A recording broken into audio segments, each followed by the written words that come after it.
Chapter 668, Dream Person. Rhea gazed at the figure perched on the tree branch, a surreal scene playing out before her like a dream. Correction, this was a dream. The other Rhea's frigid expression masked a deep-seated hatred as she drew the bowstring once more, causing the arrow to crackle with silver lightning. As Lumion contemplated teleporting behind Rhea on the tree to probe her control in this eerily realistic dream and question her about her apparent knowledge of the situation, his surroundings quivered and fragmented into disjointed scenes. The scenes overlapped and promptly shattered. Simultaneously, Lumion, Rhea, and Camus opened their eyes. Crimson moonlight spilled through the window, accompanied by the primal roars of wild beasts from the nearby forest. They found themselves still on the second floor of Hisoka's house. Camus jolted upright, eyeing the mosquito-repellent candle that had burned out, leaving behind a mere stub. Charred mosquito corpses littered the area. "Are we awake? Have we returned to reality?" Camus questioned, uncertainty clouding his expression. Leaning against a wooden pillar, Lumion chuckled. "That should be the case, but I won't claim we're 100% out of the dream. We'll need to verify through various details in the coming period." The simplest method involved checking Ludwig's whereabouts and state. Although asking Termaburros could provide an accurate answer, there was no guarantee the fellow would answer or respond truthfully. Camus nodded, his gaze shifting to Rhea, who had remained silent since waking up. After a brief pause, he spoke. "We seem to have witnessed another version of you at the dream's boundary." Another Rhea, embodying entirely different emotions and states. Rhea stayed silent for a moment before admitting, "I saw it too." She appears much like the intense emotions I mentioned earlier, the ones slumbering in my heart. Lumion adjusted his golden straw hat, standing up on his own legs. He spoke thoughtfully. Could that dream absorb the intense emotions in Tizimo and give rise to the corresponding dream person, an even more extreme and emotional entity? So, the longer one stays in Tizimo, the more subdued they become. Camus concurred with Louis Barry's hypothesis, and Rhea nodded in agreement. Mirror people, dream people, how many peculiar entities lingered in the shadows of this world. Lumion massaged his temples and strode towards the stairs leading to the surface. "That concludes tonight's attempt," he casually declared. Camus and Rhea followed closely, confirming their escape from the dream through the return of livestock and the commotion in the house. They waited until Lumion entered the Brieux Motel before halting, concealing themselves in the shadows diagonally opposite. Lumion pushed open the door to the suite, spotting Ludwig at the dining table, devouring a roasted banana with gusto.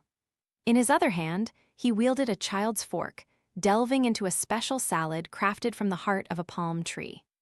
Observing this, Lumion was certain that this wasn't a dream. He cast a glance at Lugano, who was dozing off, and nonchalantly inquired of Ludwig, "Do you dream when you sleep?" Despite being occupied, Ludwig replied, "Yes." Lumion nodded thoughtfully. "Have you had any dreams in the past few days?" Taking a moment between bites of grilled river fish, Ludwig responded, "Yes." "What dreams did you have?" Lumion removed his golden straw hat, stowing it back into his traveler's bag. Ludwig replied with a muffled voice, "Eat, eat, eat." "Indeed, I shouldn't expect much," Lumion chuckled self-deprecatingly and turned his attention to Lugano. "What dreams did you have? Is there something wrong with the dreams here?"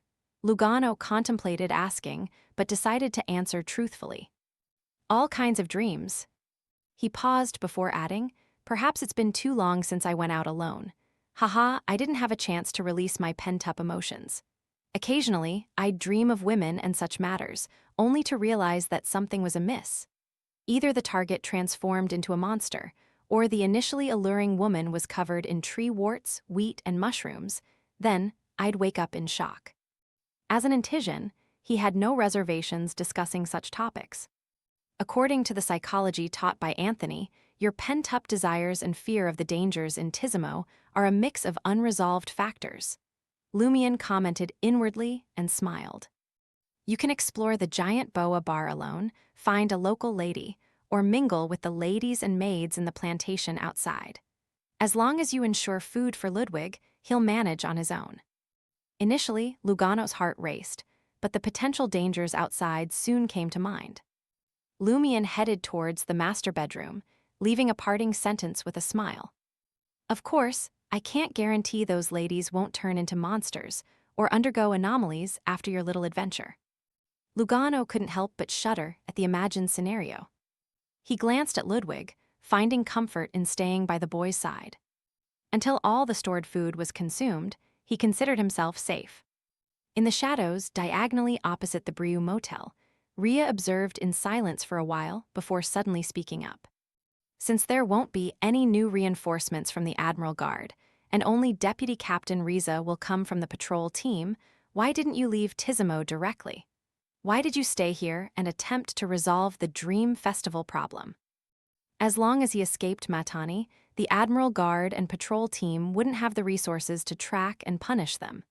At most, they could issue a wanted poster, but they wouldn't be able to pay a high bounty. Camus scratched his disheveled brown hair, smiling wryly. As you know, my previous sequence was a public security officer. It tied seamlessly with the patrol team's usual work, making me yearn to maintain order in Matani and safeguard the lives of the people here. The potion not only brings strength, but also affects you in many ways. He exhaled and continued, besides, Captain Riza is about to arrive. I have to help him. I have to repay what I owe him.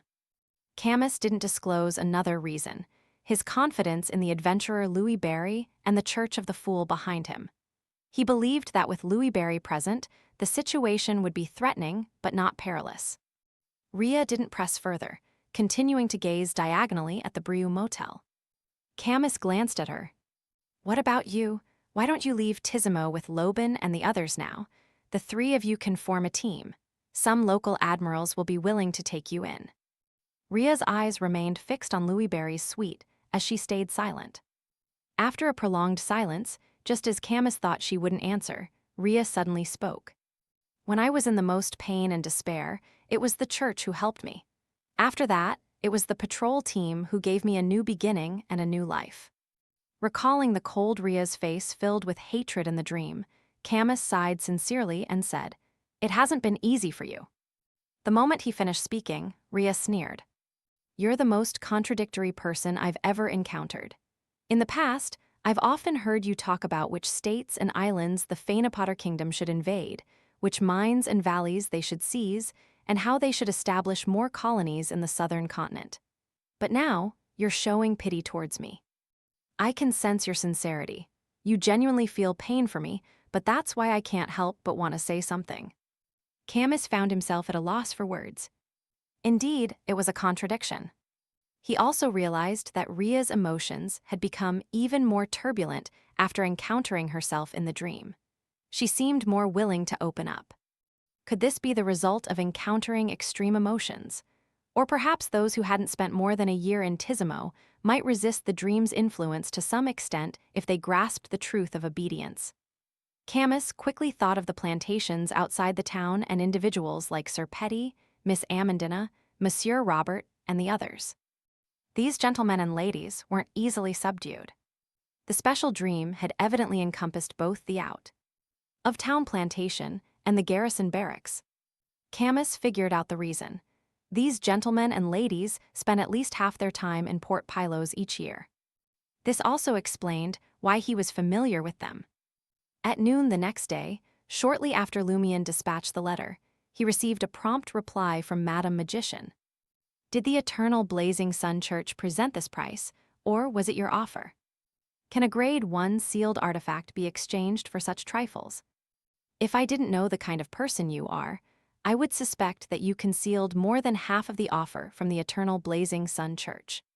In addition to the information related to this Grade 1 sealed artifact, ensure the Eternal Blazing Sun Church provides an additional £50,000 worth of gold at the highest exchange rate in the past 3 months. Don't worry, gold is the last thing they need. Gold worth £50,000, that's approximately 1.2 million Verldor worth of gold. Why would Madame Magician require such a substantial amount of gold? Recalling the importance of gold in mysticism, the armored shadow's need to reconstruct its golden body, and the widespread use of gold in death-related domains, he swiftly arrived at a realization. A subtle detail caught his attention. Madame Magician used the Lone Kingdom's gold pound to express the value of gold. Does this imply her recent activity in the Lone Kingdom? Lumion nodded thoughtfully, considering whether to summon Jenna's messenger, Rabbit Chasel, to convey Madame Magician's request, or to return to Trier personally for discussions on the Dream Festival with Franca, Jenna, and Anthony.